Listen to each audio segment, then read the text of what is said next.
Hey guys, I just watched AJAP's review, Equestria Girl's Forgotten Friendship. He just posted this about, I think, like 50 something minutes ago. I think he did. I'm not really sure. I have to look at. No, he actually posted it a couple months ago, actually. And it was a decent review. But one thing that I noticed that he pointed out, that a lot of analysts have pointed out, is the weakest part of the movie, of the mini movie, was the antagonist in Wallflower, and that her only motivation was the fact that she was upset and she was sick and tired of being ignored and acted like she didn't, and basically treated like she didn't exist, while this other character in Sunset, who used to be one of the most despised students in in Canterlot High, who used to be one of the most despised students in Canterlot High, now all of a sudden is beloved and cheered and is getting along with everyone around her. And basically her motivation is if she can't be acknowledged or treated as if she exists, then why should Sunset, have all this treatment given to her after what she's done?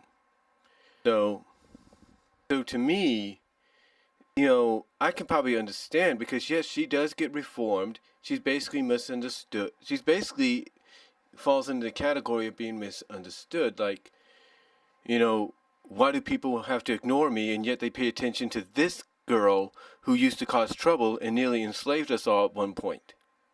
So I can understand what they mean by that because, yeah, you can kind of tell right at the start she's going to be an antagonist. She'll probably be the antagonist. But her motivations to some people, to some fans are like, really? This is why she wants to get back at Sunset? Why she's doing what she's doing with the Memory Stone? You're like, okay, whatever. Now, yes, the movie did have some good moments.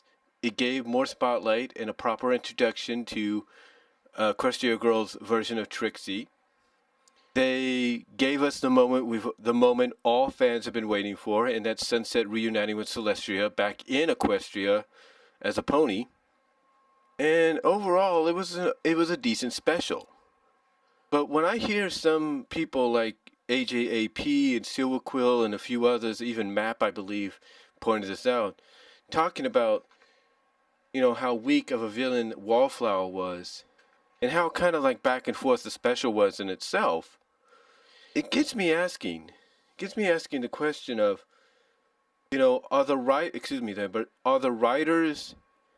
which are the same writers, the same creative team, behind Friendship is Magic, mostly or somewhat, are they are they are they running out of ideas? I mean, don't get me wrong, they got plenty of ideas on the table.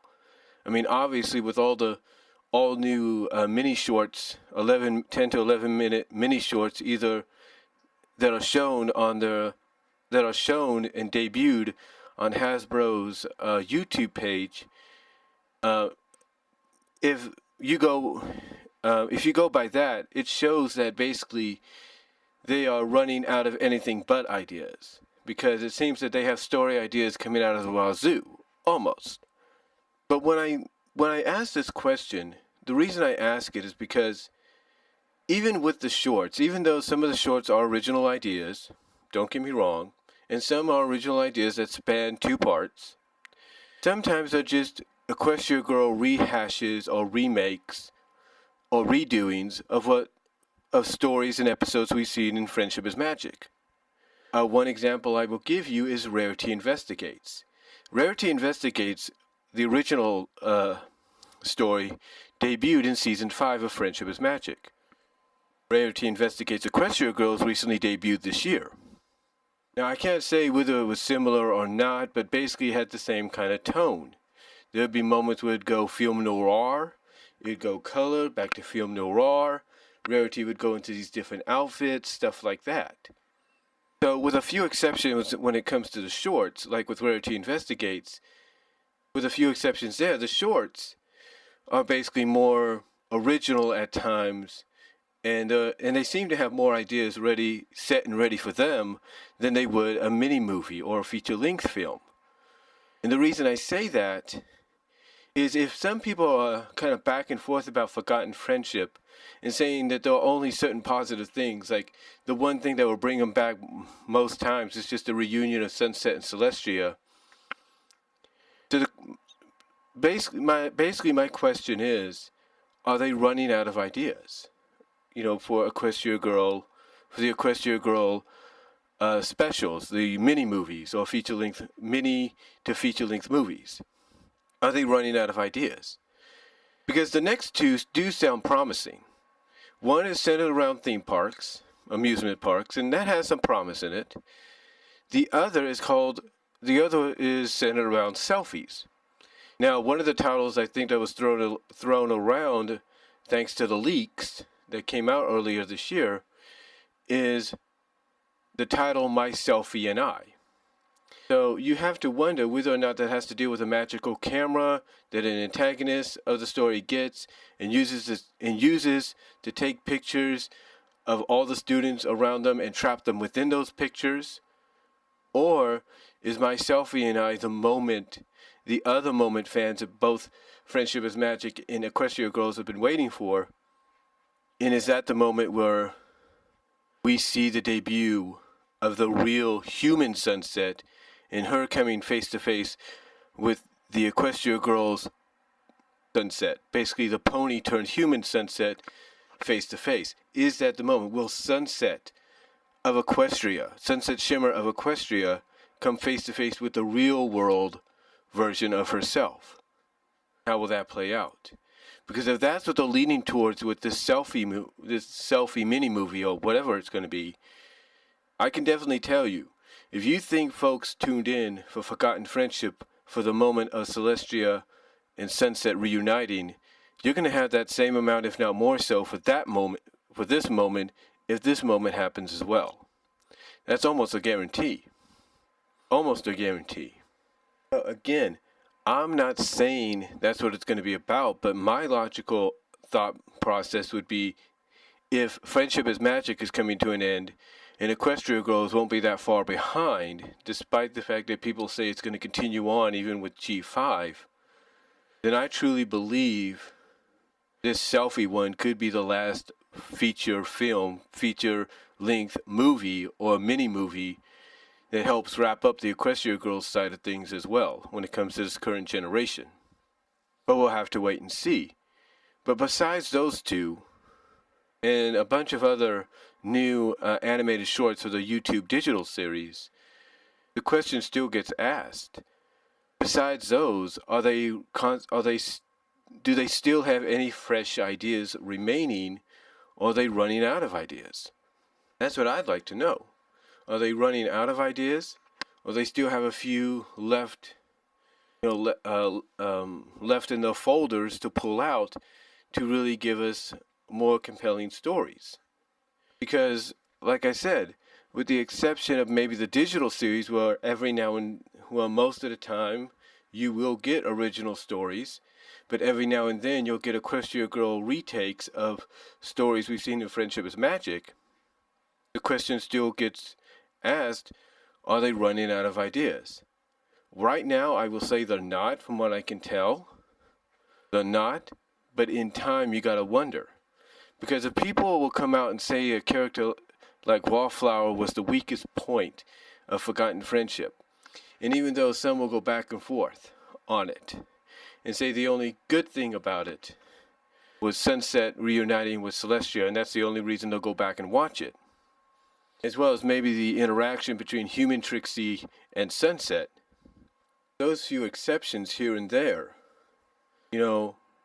are the people behind Equestria Girls, like I said, who are the same people behind Friendship is Magic, somewhat. Are they going to be able to bounce back and show that, hey, we still have plenty of life in this spin-off? Are they going to be able to show us that?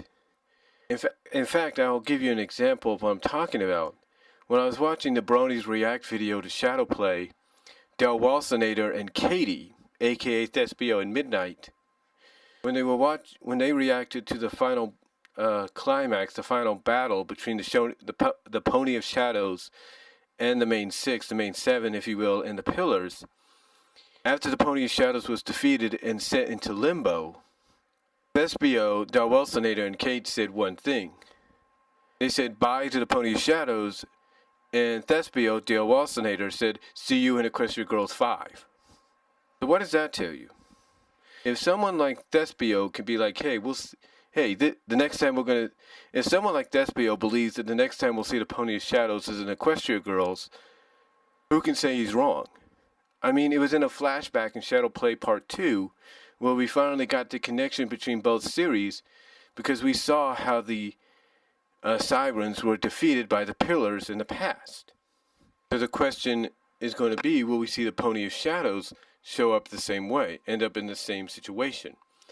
Because if he does, then that shows that at least they have maybe one major idea left for an Equestria Girls movie, which could serve as the wrap-up, could serve or help serve as one of the finale wrap-ups to the spin-off for this current generation. Again, I'm not saying that's going to happen, but that would be the most logical choice. Right now, they do have, like I said, those 2 other mini-movies in the works. They do have they still have original stories and all that, but my question is, the closer we get to the end of G4, and even though this is supposed to continue on to G5, are they running out of ideas? Are we going to tune into the YouTube digital series and start seeing mini shorts or mini 2-part shorts or something that are basically Equestria Girl rehashings of Friendship is Magic episodes, just like Rarity Investigate was? Are we going to end up seeing that, or are we going to see something different, something new and original that they're still doing right now, but will hopefully continue to do later on? That's my question. That's my wonder. Are we going to get that? Or are they running out of ideas? Hard to say. But let me know what you guys think down below. Comment if you like. I'd like to hear what your thoughts are. And I will talk to y'all later. But let me know if you think they're running out of ideas, or do you think they're going to be okay? Let me know down below, and I'm out.